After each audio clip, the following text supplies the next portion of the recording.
আসসালামু আলাইকুম ওয়া রাহমাতুল্লাহ। সর্বপ্রথম কোরআন অবতীর্ণ হওয়ার স্থান হিসেবেও প্রসিদ্ধ এই হেরা গুহা।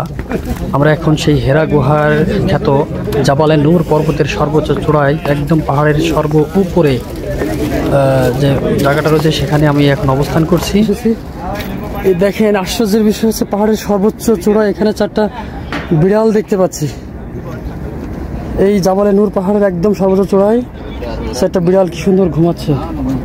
কবুতরকে খাবার দেয় দর্শনার্থীরা, সেই খাবার কবুতররা খায় আর এখানে উড়ে বেড়ায়। আর এই পাহাড়ের সর্বোচ্চ চূড়ায় দেখেন এখানে একটা দোকান রয়েছে বড়, অনেক দর্শনার্থী আছে।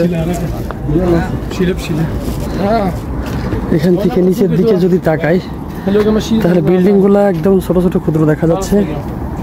এই জাবালে নূর পাহাড় মসজিদুল হারামাইন থেকে 6 কিলোমিটার দূরে এবং এর উচ্চতা প্রায় 1000 ফুট। হযরত মুহাম্মদ সাল্লাল্লাহু আলাইহি সাল্লাম এই গুহায় মাঝে মধ্যে যখন ধ্যানে মগ্ন থাকতেন তার নবুয়তের পূর্বে, তখন এই 1000 ফুট উচ্চতার এই পাথরের পাহাড় বেয়ে উঠানামা করতেন। কত কষ্ট করে তিনি এই পাহাড়ে উঠতেন এবং নামতেন, এবং তার খাবার সরবরাহ করতেন মা খাদিজা রাদিয়াল্লাহু তাআলা আনহা। এই কথা যদি কেউ ভাবে তাহলে তার গায়ের লোম খাড়া হয়ে যাবে। যতগুলো ব্যক্তি এই জাবালে নূর পাহাড়ে এসেছে তারা প্রত্যেকেই যদি এটা অনুধাবন করে তাহলে বুঝতে পারবে কত কষ্ট হয়েছিল তাদের ওই সময়। হেরা গুহা খুবই ছোট, এর মধ্যকার জায়গায় এত কম যে প্রথম দেখাতেই বিস্ময়কর মনে হবে। এই স্থানে হযরতে মুহাম্মদ সাল্লাল্লাহু আলাইহি সাল্লাম ধ্যানমগ্ন থাকতেন, যা লম্বায় 4 মিটার আর পাশে 1.5 মিটার। উচ্চতায় ভালোভাবে সোজা হয়ে দাঁড়ানোও কষ্টকর, যদিও সমতল থেকে পুরো পাহাড়টির উচ্চতা প্রায় 1000 ফুট। সুপ্রিয় দর্শক মন্ডলী, আপনারা এখন দেখতে পাচ্ছেন যে জাবালে নূর পাহাড়ের সর্বোচ্চ চূড়ায় এক পাশ থেকে উঠে অপর পাশে কিছু দূর নেমে যেয়ে এই হেরা গুহার অবস্থান। রাসূলুল্লাহ সাল্লাল্লাহু আলাইহি ওয়াসাল্লাম হেরা গুহায় ধ্যানমগ্ন থাকা অবস্থায় সর্বপ্রথম হযরত জিবরাইল আলাইহিস সালাম কোরআনের ওহী নিয়ে হাজির হয়েছিলেন। আর এই জাবালে নূর পাহাড়ের এই হেরা গুহার কাছে প্রবেশদ্বারে দেখুন কত মানুষের ভিড়, কত উৎসুক জনতার ভিড়। হেরা গুহা দেখতে বৃদ্ধ বৃদ্ধা, বাচ্চারা, অনেক মানুষ আজ সকালেই এই জাবালে নূর পর্বতে উঠে এসেছে। একটা পথ করা আছে, সিঁড়ি করা আছে, সেই সিঁড়ি দিয়ে কিছুদিন নেমে গিয়ে তারপরে এই পাশেই হচ্ছে হেরা গুহা, যেখানে হযরত মুহাম্মদ সাল্লাল্লাহু আলাইহি সাল্লাম ধ্যান করতেন এবং আল কোরআনের প্রথম 5টি আয়াত নাজিল হয়েছিল এখানে।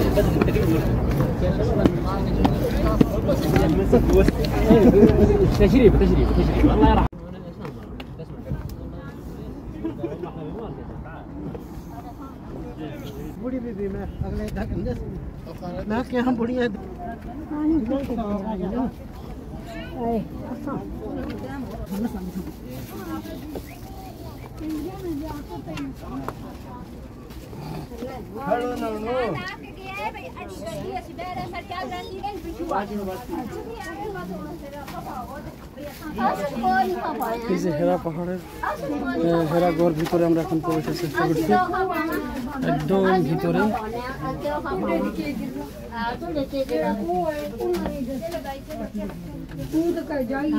পাহাড়গুলা কিভাবে, পাথরগুলো একটার পর একটা সাজানো রয়েছে এবং এর মধ্যে যে ফাঁকা স্থানটি রয়েছে সেই ফাঁকা স্থানটির ভিতর দিয়ে মানুষ যাতায়াত করছে।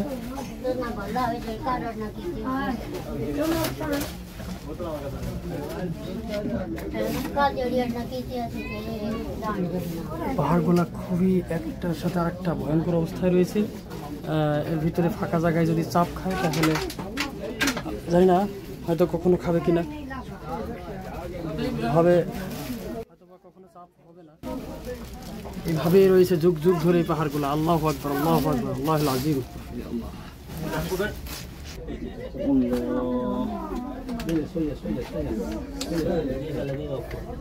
সুপ্রিয় দর্শক মন্ডলী, দেখুন একজন বৃদ্ধ মহিলা 2 পাথরের বড় বড় পাহাড়ের মাঝখানে যে ছোট্ট একটু জায়গা রয়েছে সেই জায়গাটি কি কষ্ট করে যাচ্ছে উনি এরা গুহা দেখতে।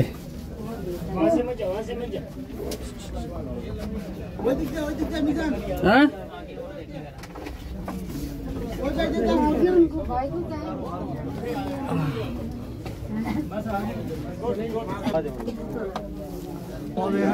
প্রবেশের জন্য মানুষের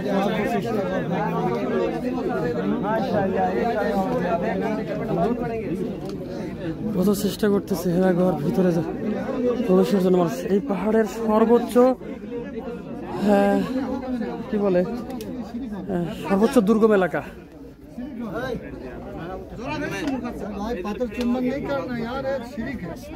এই পাহাড়ের সর্বোচ্চ একবারে সর্বোচ্চ